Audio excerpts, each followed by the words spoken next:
Hi, today we're going to take a look into Destiny 2, how it's doing in 2022. Yes, once again, hi, this is Splish. I'm getting back into some Destiny 2. I haven't played the game for a very long time. Some things have definitely changed and some things haven't changed that much. One thing I noticed early on is still that this gun kind of dominates the game, especially if you're good at it, and that's the hand cannon. It can really shred really hard. Another thing that I got reminded about is, of course, that since I have been away and I haven't really been playing Destiny 2 that much either when it was new, means that I don't have the same gear as some other guys, meaning not the same level, and that will definitely get to you. Even though you might be a good player, you're gonna get a feel of being a bit left behind. It's the nature of the game. Again, it is a loot shooter, and that's the part of the game that you just have to adapt to, or like, for that sake. Then you can feel a bit behind if you haven't played that much, or have the possibility to play like a few times a week to actually get what you're looking for when it comes to upgrades and better weapons, things like that. I come from a background mainly playing games that have the same opportunities when you start with the loadout and you pick up power weapons on the map, or for that sake, like in Counter-Strike, you have the possibility to buy the same kind of weapon dealing the same kind of damage. So that is a thing to consider if you're not used to play these kind of shooters. Also, when you're getting into matchmaking, at least the experience I had now, is that you might get very uneven matches. I had matches where my team was absolutely dominating the other team, but also the other way around, where I was matched against players that are playing this game like, I shouldn't say maybe every day, but quite a bit more than I have, and therefore, well, we lost pretty hard.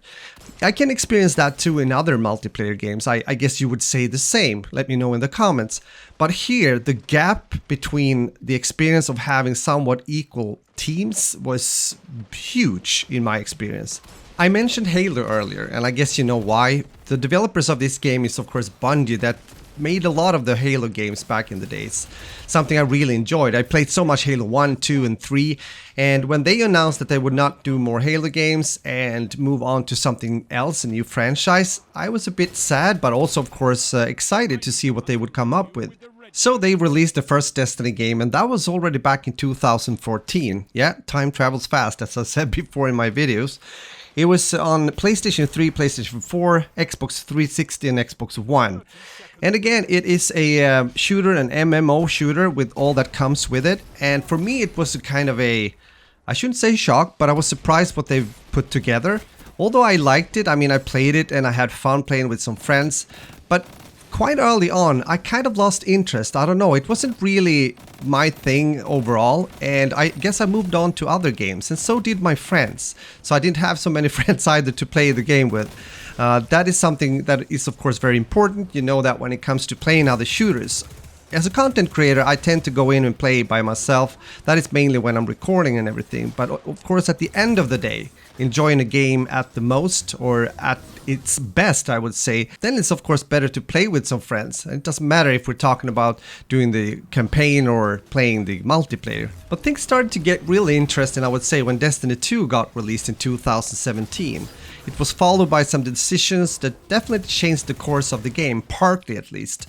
I'm mainly referring to the fact that Bungie they left Activision, and on October 1st, 2019, they decided to make the game free to play. However, there's some things to that needs to be said. This is a great opportunity, of course, for you to go into Steam if you're playing on PC like me and try out the game and have fun and all that beautiful stuff. But I guess as people are saying that have played the game for a long time and actually own the game from before, same as me, then it might be something to consider if you like the game to actually buy the season pass to be able to get more content. I guess the progression also speeds up a bit when you do that, if you want to grind more and get the legendary weapons and so forth, as we talked about before when it comes to better gear. Or as someone has been stating on Steam, for example, that without the season pass your progress will be very slow. Less legendary equipment to drop and no bonus XP reaching up to 30%. So this guy, he bought the season pass because he simply wanted the ornamented armor for that season. Or as another guy is saying here on Steam, a free-to-play account is fine if you just want to hop on a few hours each week. In his opinion, you need at least the most recent expansion plus the current season pass to get the most out of the game though. He continues saying, you get access to patrol zones, strikes, nightfalls, crucible, gambit, a dungeon, and a raid for free. Everything else is part of either one of the expansions or season passes. I'm fortunate to have both Destiny 1 and 2, got them from Activision back in the days, so I can't really tell when it comes to the content of the free-to-play version. Here guys, your comments are appreciated. I always like to have a kind of back and forth discussion or get more additional info in my comments, so make that happen if you feel like it. Now we get to the question how many people that are actually active, meaning playing the game in 2022. The player base, like the total player base of Destiny 2, is estimated to be 38 million players. They also estimate that Destiny 2 is the second MMO game in 2022 in terms of player population. I guess that's really good stats, and I'm not surprised in any way. We're also moving on to the Steam chart, since that is now also possible since the game went onto Steam and it's not being played by the Battle.net launcher, meaning the Blizzard Activision launcher. And as you can see here guys, well, it's, as I've said, it's doing well, of course. It's not surprising at all. And I can see some peaks when it comes to March 2022 and, for example, September 2021. So the game is going a bit back and forth, as games usually are.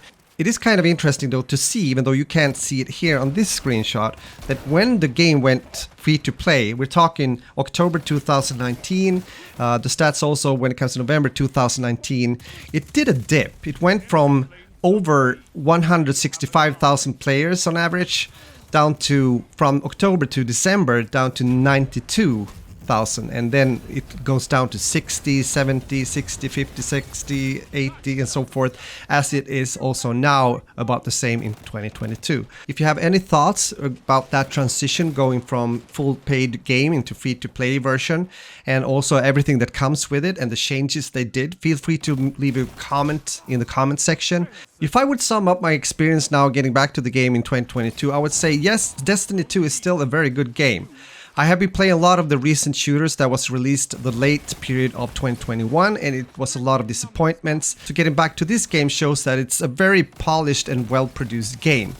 You maybe not like the whole concept, I don't, but it has to be said that it's a very solid product from a gaming perspective. I also enjoyed to play these DLCs or in storyline more actually than getting into the multiplayer as a whole. And that kind of saying from me is quite rare. You won't hear me say that quite often, and I kind of explain mostly why, talking about the loot shooter aspect of things. But I guess that's also a good saying when it comes to the interesting parts that you might find when it comes to these adventures or playing the DLCs. Even though I still feel that some of them are a bit too easy, even on the hardest difficulty. But again, if you have a group of friends or a friend or two, make sure to download the free-to-play version on Steam if you're playing on PC in this case, and try out the game yourself and let me know what you think. Again, it is a very good produced game, and as a whole I give it a big thumbs up, even though it might not be my cup of tea at the end of the day as a whole. With that said, I hope you enjoyed the video. Let me know in the comments again your thoughts about Destiny 2 in 2022, and we can take it on from there. And if you're new to my channel and if you want to watch more FPS content, there's a lot of videos to take part of, and also the new stuff coming up on my channel. So if you want to do that, make sure to subscribe, turn on the notification bell, and I see you in the next video. Have some good gaming out there, take care, and later.